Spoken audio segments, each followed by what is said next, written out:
Okay, this is a video on exponent laws. And unfortunately, I forgot my stylus. So, I gotta write this with my finger. So it's not gonna be pretty, but I'll do the best I can. Alright, so our exponent laws that we learned in grade 9 are the rule for multiplication, division, and power of a power. Those are the main ones. So I'm just gonna go over them. And then I'll do some examples. So basically, if you have something that has the same base, like let's use 2 to the power of 3 times 2 to the power of 4.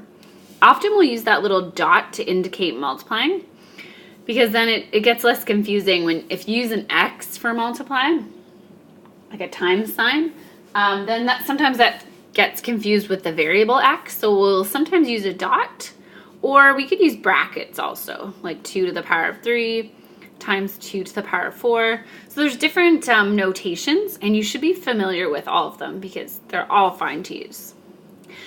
Okay, so if we have two things being multiplied by each other and their bases are the same, their bases being the large number, these red 2's are called the bases, and these little numbers up here are called the exponents. So if the bases are the same, then you can just add the exponents. And the reason that works is because if we wrote it out in expanded form, so basically 2 to the power of 3 means 2 times 2 times 2. And then we're multiplying that by 2 to the power of 4, which is 4 2's. I'm using X's, as you'll notice, so just going back on my own advice, but that's okay. So anyways, we did 2 times 2 times 2 times 2 times 2 times 2 times 2. So basically, there's 1, 2, 3, 4, 5, 6, 7 2's. So another way to write that would be 2 to the power of 7. So you can see that the exponent law for multiplication is that you add the exponents. So a shortcut, instead of writing it out in expanded form every time, would be to add the exponents. So if you had 3 to the power of 7 times 3 to the power of 11, that would equal 3 to the power of 18. So you just add the exponents if the bases are the same. If the bases aren't the same, there's nothing you can do. So if you have, say, 3 to the power of 3 times times 4 to the power of 2, that's going to equal 3 to the power of 3 times 4 to the power of 2. We can't simplify that because they have different bases, so that's all we can do. Okay, and then our division law is we subtract our exponents. So if we have 2 to the power of 5 divided by 2 to the power of 3, then that's the same thing as saying 2 times 2 times, times 2, like 5 2's, divided by 2 times 2 times 2. And basically we know that we could simplify things because these 2's can cancel out because 2 divided by 2 is just 1. We could do the same thing with those ones and those ones, leaving only 2 2's left. And another way to write 2 times 2 would be 2 to the power of 2. And which also just shows us that if we subtract our exponents, that's a shortcut. So that's an exponent law. Okay. So I'll just show that an example of that again using variables. So let's say we had x to the power of 12 divided by x to the power of 3. If we simplified that, it would become x to the power of 9. We can just subtract the exponents. Cool. Okay, let's look at a power of a power. So that law is when you have two exponents beside each other. So let's say you had 3 to the power of 2, and then that was to the power of 4. So I'll just explain the, let's expand this. So basically we have 3 squared to the power of 4. So we know that to the power of 4 means you multiply it by itself 4 times. So, which means we'd have 3 squared times 3 squared times 3 squared, 3 squared times 3 squared, right? Because we just multiplied out 3 squared 4 times. And then we also could expand that even farther because we know 3 to the power 2 is actually just 3 times 3. And then we just do that for every one of them. 3 times 3, 3 times 3. So we have 1, 2, 3, 4, 5, 6, 7, 8 threes. So another way to write that would be 3 to the power of 8, which means 3 times 3 times 3, etc. So then we can deduce from that if we have a power of a power situation, we can just multiply our exponents together. So 3 to the power of 2 to the power of 4 is just 3 to the power of 8. So I'll show you another example. So let's say we had x to the power of 5 to the power of 2. So I could simplify that to be x to the power of 10. So I just multiply the exponents together. Awesome. And I'll just show you, actually, that's good. So then I'll just do some questions.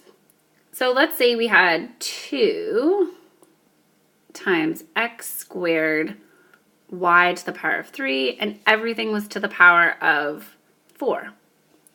And we want to simplify this.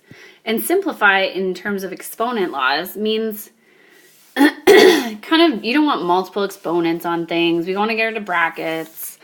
We want to try to have everything condensed to one base if possible. So we're just kind of getting rid of the extra stuff.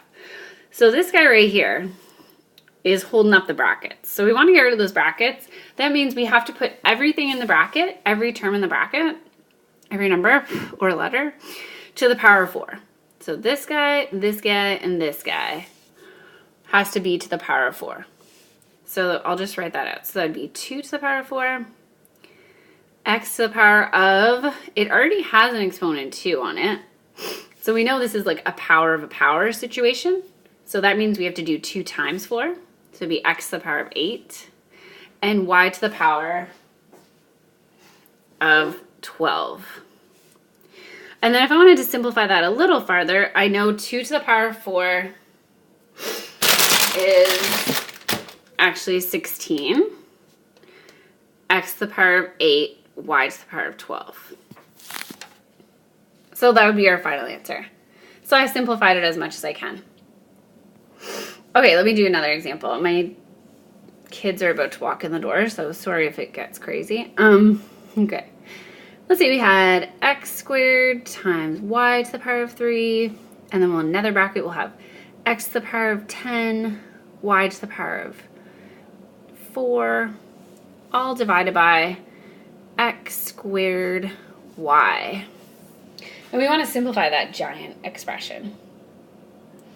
Okay, so I'm going to start with my numerator. I'm going to simplify everything on top. So x to the power of 2 and x to the power of 10. If I add my exponents, because they're getting multiplied, I get x to the power of 12. And then if I add the y's, I get y to the power of 12.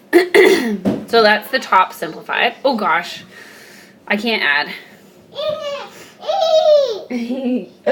I actually need to add them. So that should be y to the power of 7. And then I'll just leave my denominator the same. Mommy, can I draw like that? Okay, let me just finish this. Okay. Okay, so I got my numerator done. x12, y to the power of 7 divided by that. Mommy, what else is this on? Okay, Can I do it now? One sec. Okay, so next I have to subtract my exponents. So I got x to the power of 12 divided by x to the power of 2. Hi, I'm Sydney. Which becomes x to the power of 10. And then y, okay, time out. Y to the power of 7 divided by y would be y to the power of 6. So that's our final answer. Hi, I'm Sydney. Okay, I'm going to redo this video, probably. But for now, that's what I got. I'm Victoria. Oh, Victoria, that's like... Okay, sorry about this video. Alright, let's say... I can't remember all the questions that were asked, but even...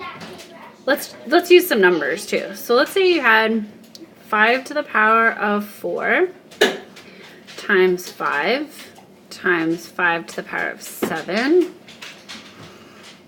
And then even if you just had that, all we would do is add our exponents, because since they're all the same base, 5s, and they're all being multiplied, we can just add exponents. So that would be 5 to the power of 7 plus 4 plus, technically that guy right there has an exponent 1. So it would be 5 to the power of 12. So our goal is to write things as a single power, like a single base, like one base with an exponent, if possible. If the exponent, if the bases, like if you had, you know, 5 to the power of 2 times 5 to the power of 3 times 4, all you could really do is simplify the ones that have the same bases.